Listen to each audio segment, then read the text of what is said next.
I'm Sheila Brummer with Siouxland Public Media News.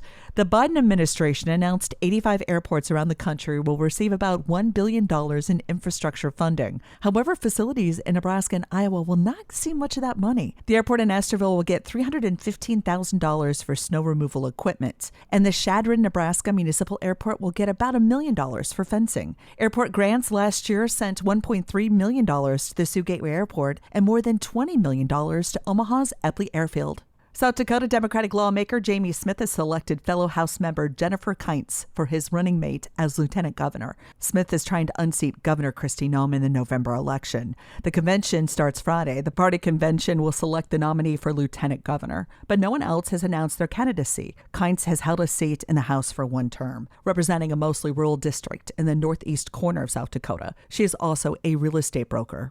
And Nebraska Republican State Senator Mike Flood of Norfolk will officially join the U.S. House on Tuesday when he's sworn in to fill the seat of disgraced former U.S. Representative Jeff Fortenberry. Flood, a former Speaker of the Nebraska legislature, will take the oath of office at the U.S. Capitol. Flood defeated Democrat Patty Pansing Brooks in a special election to represent the state's 1st congressional district. It includes Lincoln and dozens of smaller communities. Fortenberry, a Republican, resigned in March shortly after a California jury found him guilty of charges that he lied to federal investigators about $30,000 in illegal campaign contributions from a Nigerian billionaire. Flood will hold the seat until at least January. He'll face Pansing Brooks again in November. A national food distributor has filed a lawsuit against the 4 major beef packers, accusing the companies of hurting ranchers and consumers by fixing prices and manipulating markets. Texas-based Cisco alleges that Cargill, JBS, National Beef, and Tyson violated antitrust laws.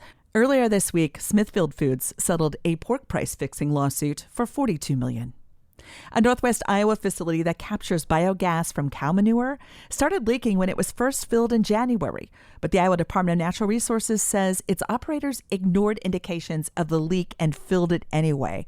According to a report by the Iowa Capital Dispatch, an estimated 376,000 gallons of manure mixed with water leaked from a manure digester near Rock Valley. The digester is one of 3 in that part of the state, built by Colorado-based Gevo, which processes the methane it captures from dairy farm manure into renewable natural gas to power low-emissions vehicles in California. The farmer's owner was fined $10,000 because he has ultimate responsibility over the facility's operation, according to the DNR. The facility can hold up to about 1.5 million gallons of manure. It leaked into the ground for up to 2 to 3 weeks. Gevo reported the leak to the DNR back in February. It's unclear how much of the water flowed into the creek. There was no apparent fish kill, but tests of water showed elevated levels of bacteria and ammonia. A specialist with the DNR says the facility is now operational. The company said it is producing the gas from the manure of more than 20,000 cows from 3 dairy farms. The Rock Valley site is the smallest. And scientists have started a new search for mysterious dark matter and a former Black Hills area gold mine a mile underground. Dark matter makes up most of the mass of the universe, but scientists don't know what it is.